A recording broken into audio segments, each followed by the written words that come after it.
The green, manicured expanses of the British royal estates have long served as the backdrop for moments that define the public perception of the monarchy, acting as silent witnesses to the shifting dynamics of a family whose every move is scrutinized by millions across the globe. On a day filled with brilliant sunshine and the unmistakable atmosphere of high society tradition, the visual contrast between two distinct geographical locations within the United Kingdom came to symbolize the deeper, more complex narrative of a family operating on parallel yet completely separate tracks. In the tranquil setting of Windsor, where the historic fortress rises majestically against the summer sky, an event steeped in philanthropic tradition brought forward a sense of continuity, resilience, and the quiet return of a familiar grace that the public had deeply missed over the past several seasons. The soft thud of polo mallets, the gentle murmuring of an elite crowd gathered at the prestigious Guards Polo Club, and the unmistakable sense of enduring heritage created a tableau of serene stability that seemed almost insulated from the tumultuous currents of modern media storms. It was an occasion designed to blend the elegance of the aristocracy with the practical demands of modern charitable endeavors, drawing together a tight-knit circle of trusted companions, loyal aides, and family members who represent the inner core of the contemporary court. To understand the true weight of these moments, it is essential to look beneath the polished surface of the visual aesthetics and examine the subtle shifts in tone and presentation that signal a new chapter for the central figures involved. As we delve further into the intricate details of this fascinating day and explore the unfolding chapters of this royal saga, we invite you to take a brief moment to support our work by subscribing to this channel, ensuring you never miss our deep dive analysis into the lives and legacies of the world's most watched figures. The atmosphere at the Polo Club was charged with a gentle optimism, a palpable feeling of relief that seemed to touch every guest in attendance, reflecting a collective appreciation for the simple joys of a summer afternoon dedicated to a noble cause. For those who have followed the trajectory of the senior royals over the grueling months of the preceding years, the sight of the family gathering in such high spirits was not merely a routine appearance, but a profound statement of endurance and a celebration of life moving forward after periods of immense private trial. The sun lit up the vibrant emerald grass, casting long shadows across the pavilion where guests conversed in hushed, polite tones, their attention frequently turning toward the royal enclosure, where an air of relaxed casualness predominated over the rigid protocols that usually govern such public outings. This particular gathering, known far and wide for its ability to draw significant financial support for vital institutions,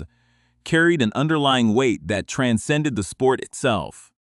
serving as a visual reminder of the responsibilities borne by those born or married into the relentless spotlight of the crown. Every gesture, every choice of attire, and every shared smile between the attendees was heavy with meaning, captured by a phalanx of photographers whose lenses sought to document the precise mood of a monarchy in transition. Yet, even as the focus remained firmly fixed on the unfolding sportsmanship and the elite camaraderie in Windsor, an entirely different energy was pulsing more than 100 miles away in the industrial and cultural heartland of Birmingham. There, amidst the sprawling modern architecture of the National Exhibition Center, a completely different manifestation of royal legacy was taking place, defined not by the quiet traditions of the countryside, but by the raw,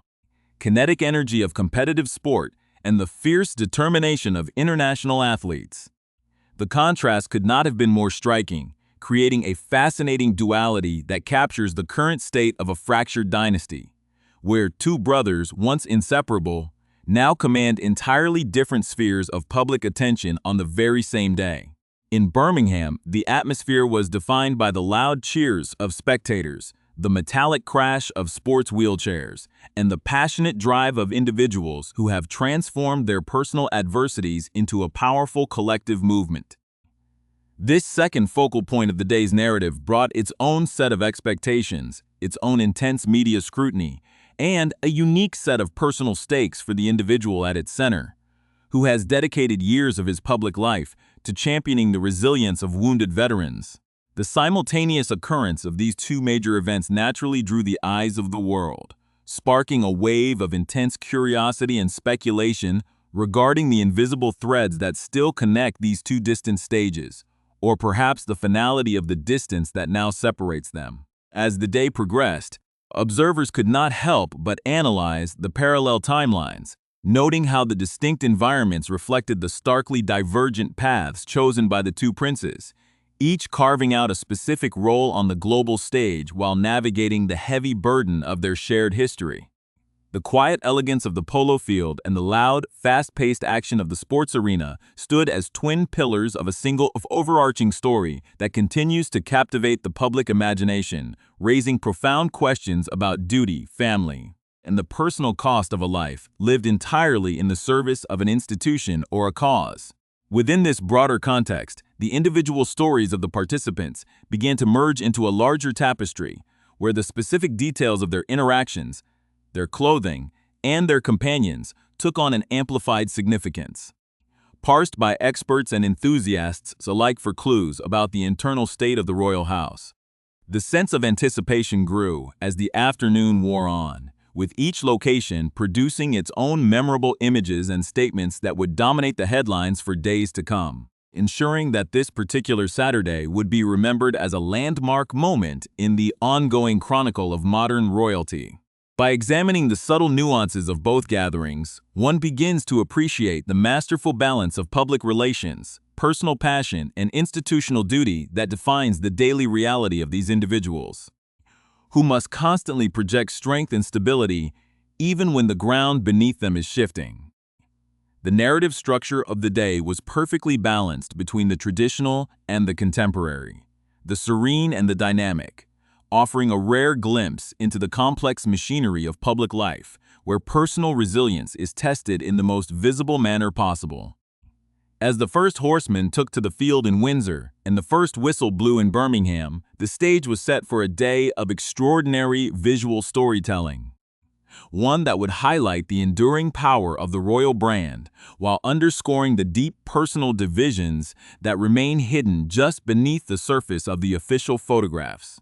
The serene landscape of Windsor became the ultimate setting for a significant public return as the Princess of Wales stepped back into the public eye at the charity polo match, marking her first appearance at this particular annual fixture in 2 whole years. Her presence on the sidelines carried an undeniable emotional weight for the gathered spectators and royal enthusiasts worldwide, given the tumultuous health journey she has navigated since her last attendance in the summer of 2023. It was in March of the following year that the future queen touched the hearts of millions by bravely announcing her diagnosis with an undisclosed form of cancer, a revelation that followed a planned abdominal surgery and necessitated a prolonged period of private recovery and intensive treatment. Now, with the palace confirming she is in a state of reassuring remission, her visible transition from strength to strength was beautifully demonstrated by her recent, remarkably demanding physical feat of completing the grueling 3 Peaks Challenge, a powerful endeavor undertaken specifically to spread her inspiring message of vibrant life and hope after a cancer diagnosis. On this bright afternoon, Catherine chose to step away from the rigid constraints of her typically formal, structured royal wardrobe, opting instead for a highly praised casual elegance that perfectly mirrored the relaxed, celebratory atmosphere of the historic Guards Polo Club. She donned a beautifully tailored, sleeveless gingham checked dress designed by Temperley, a refreshing stylistic departure that immediately captured the attention of fashion commentators and sent high street retailers scrambling to highlight affordable alternatives for the public. Complementing her summer look, the princess wore sophisticated slingback pumps valued at £260 from the celebrated designer Camilla Elphick, and she completed her ensemble with an air of effortless grace that has become her absolute trademark over her years in the public eye. Throughout the initial stages of the event, she was accompanied by Prince William's trusted equerry, squadron leader Mike Reynolds, as well as a warm family circle that included Peter Phillips and his new wife, Harriet Spurling, whose recent marriage last month added an extra layer of family joy to the exclusive gathering. Harriet Spurling herself exuded a classic understated elegance, opting for a sky blue shirt dress paired with strappy tan sandals and carrying a whimsical, highly sought-after straw bag from Anya Hindmarch worth £425. The Prince of Wales was observed in exceptionally high spirits prior to the commencement of the highly anticipated DMMI Royal Charity Polo Cup, initially mingling with guests while looking sharp in a relaxed beige jacket, a crisp blue shirt, and smart navy trousers. As the tournament preparation intensified, William swapped his tailored daytime attire for his official navy blue team jersey, prominently displaying the number 4, paired with traditional white jodhpurs, before mounting his horse to join his teammates on the field. This year's match marked a historic milestone for the heir to the throne, representing his 15th spectacular appearance at this specific Windsor fixture. An annual tradition that has quietly evolved into one of the most successful and critical fundraising vehicles for the future king's core charitable foundations. The immense financial impact of the day became clear as organizers revealed that the funds raised during this afternoon's matches would be rapidly distributed across 10 vital charities and urgent causes close to the hearts of both William and Catherine. Among the primary beneficiaries is the life-saving Wales Air Ambulance Service, alongside the renowned Evelina London Children's Hospital, an institution where the Princess of Wales recently conducted a deeply personal, low-key engagement to bring joy to young patients. Catherine's visit to the hospital, which specializes in treating some of the capital's most vulnerable and severely ill children, succeeded in raising smiles and spirits while simultaneously shining a bright spotlight on the hospital's ambitious new expansion project. The extraordinary generosity of the donors at this year's Cup is confidently expected to push the cumulative total of money raised over the 15 years of the fixture to a staggering £15 million, showcasing the immense power of royal patronage to drive real-world change. This high-profile charitable success in Windsor followed a busy week for the senior working royals, coming immediately after Prince William undertook a series of vital community engagements in Hastings, while King Charles and Queen Camilla conducted an equally important public visit to the London Zoo. However, while the atmosphere in Windsor was one of peaceful philanthropy and traditional sporting excellence, an entirely different, high-stakes royal narrative was unfolding simultaneously more than 100 miles away in the vibrant city of Birmingham. There, the Duke of Sussex was completely immersed in his own world, launching the official one-year countdown to the upcoming Invictus Games at the sprawling National Exhibition Center, an event that highlighted his enduring commitment to international wounded veterans. Prince Harry appeared completely in his element as he actively participated in a fast-paced wheelchair rugby exhibition match, navigating the court with visible glee, crashing into opponents with competitive spirit, and scoring multiple tries to the delight of the crowd. During one spectacular play, the Duke executed a flawless, blind no-look pass directly over his head into the waiting arms of a teammate who crossed the try line, an athletic move that drew immediate praise from legendary television presenter and Paralympic bronze medalist Ade Adepitan. Adepitan, who played alongside Harry on the winning team that dominated the match with a definitive 7-1 victory, enthusiastically recounted the moment to reporters, expressing genuine amazement at the Duke's natural style and split-second decision-making on the court. In a light-hearted post-match exchange, Harry humbly claimed that the extraordinary play was merely a wild throw and a prayer. But Adepitan insisted that the Duke should own the moment and style it out, confident it was pure skill. Yet, beneath the high energy of the sports arena, the heavy undercurrents of ongoing family tension and complex personal logistics were impossible for the media to ignore, especially given the notable absence of Harry's wife, Meghan, the Duchess of Sussex. Although she had been widely expected to attend the Birmingham launch alongside her husband, she ultimately made the decision not to fly to the United Kingdom earlier in the week, citing deep and unresolved security concerns regarding their travel arrangements. This logistical separation added further fuel to the intense public speculation surrounding the family, though royal insiders quickly noted that Meghan is still fully expected to join Harry for subsequent international travel with their two young children, Prince Archie and Princess Lilibet.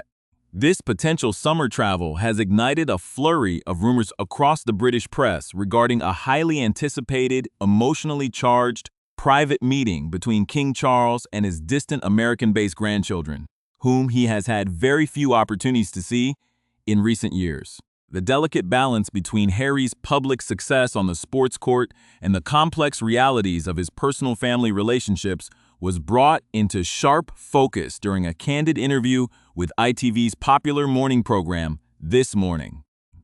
The charismatic presenter Alison Hammond spoke directly with the Duke at the National Exhibition Centre, gently suggesting to him that his extended royal family in London must deeply appreciate the profound global work he continues to do with the Invictus Games Foundation. Harry's response was both revealing and measured, as he admitted to Hammond that while they do not necessarily tell him every single day that they are proud of him, he remains fiercely proud of them. They are proud of him, and he will always love his family, offering a rare glimpse into the enduring emotional ties that persist despite years of geographic separation and public estrangement. The fascinating juxtaposition of these two major royal events,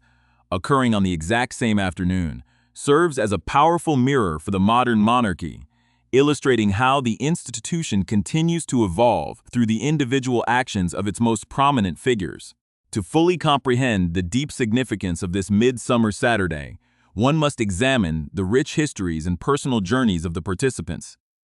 whose lives have been shaped by the relentless glare of global attention and the heavy responsibilities of their respective callings.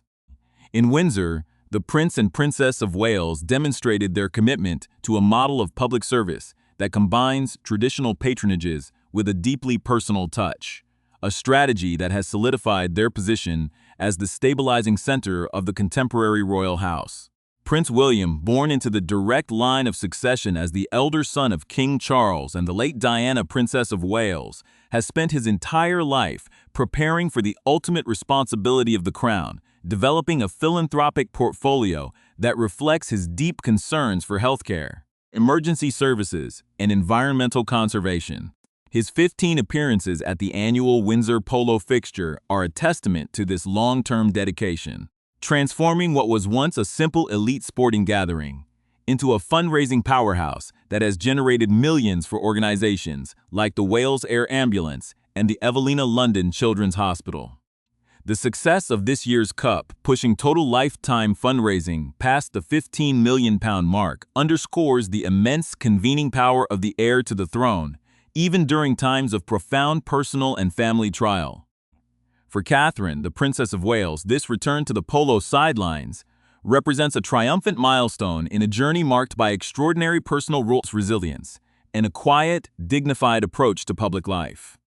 Raised in Berkshire before attending the University of St. Andrews, where she met Prince William, Catherine has steadily grown into her role as a future queen, earning widespread admiration for her focus on early childhood development, mental health awareness, and visual arts. Her recent health challenges and subsequent path to remission have only deepened the public's affection for her, turning her into a symbol of hope for thousands navigating similar diagnoses across the globe. Her participation in the demanding Three Peaks Challenge prior to this event sent a clear and inspiring signal about her physical recovery, showing the world that she is reclaiming her active public role with renewed vigor and determination. The presence of Peter Phillips, the son of Princess Anne and the eldest grandchild of Queen Elizabeth II, along with his new wife Harriet Spurling, further emphasized the close-knit, supportive nature of the extended family gathering at Windsor. Peter Phillips has long maintained a successful career in sports management and corporate hospitality while remaining a trusted, steady presence within the family circle, frequently acting as a bridge during moments of public transition. His recent marriage to Harriet Spurling, a dedicated NHS specialist nurse and writer, brought a fresh wave of celebratory energy to the family, with Harriet's elegant appearance at the polo match cementing her place within the supportive network surrounding the Prince and Princess of Wales. While the Windsor event reinforced the theme of continuity and quiet dedication to domestic charities, Prince Harry's simultaneous activities in Birmingham highlighted a vastly different, highly dynamic form of global impact. the Duke of Sussex, having stepped back from active senior royal duties several years prior, has focused his formidable energy on building international platforms that empower vulnerable communities, with the Invictus Games standing as his most significant and enduring legacy. Founded by Harry in 2014 after he witnessed the transformative power of adaptive sports for wounded, injured, and sick service personnel, the Invictus Games have grown into a global movement that transcends traditional sporting competitions. Harry's own military background, including 10 years of active service in the British Army and 2 operational tours of duty in Afghanistan, gave him a profound, authentic understanding of the physical and psychological challenges faced by veterans, allowing him to connect with the participants on a deeply personal level. His enthusiastic participation in the wheelchair rugby match at the National Exhibition Centre, marked by his high-energy performance, and the celebrated no-look pass praised by Ade Adepitan, showcased a prince completely in his element, using his global profile to lift up others. The absence of Meghan, the Duchess of Sussex, due to complex and ongoing security concerns, highlighted the persistent logistical and personal challenges that continue to surround the Sussexes' visits to the United Kingdom. Meghan, an accomplished former actress and dedicated humanitarian who married Harry in a spectacular Windsor ceremony in 2018, has consistently focused her efforts on women's empowerment, social justice, and mental health through their shared Archewell Foundation. Despite her absence from this specific Birmingham countdown event, her anticipated participation in upcoming international segments of the tour with their children, Prince Archie and Princess Lilibet, continues to hold the attention of the public and royal commentators alike. The possibility of an upcoming summer meeting between King Charles and his American-based grandchildren introduces an emotional layer of hope for reconciliation, suggesting that despite the vast geographic and operational distances separating the two branches of the family, the underlying bonds of blood and affection remain intact. The Duke's poignant words during his interview with Alison Hammond on ITV's This Morning, expressing his enduring love for his family and his pride in them, served as a gentle reminder that the human element of this global narrative is far more complex than the headlines often suggest. Ultimately, this remarkable day proved that both paths, though vastly different in execution, geography, and style, contribute uniquely to the broader legacy of a family that has captured the world's imagination for generations. Whether through the timeless elegance and quiet philanthropy of a sunlit polo field in Windsor, or the high-octane, transformative sportsmanship of an exhibition court in Birmingham, the modern representatives of this historic dynasty continue to shape the world around them, leaving an indelible mark on the charitable landscape and proving that service can take many powerful forms.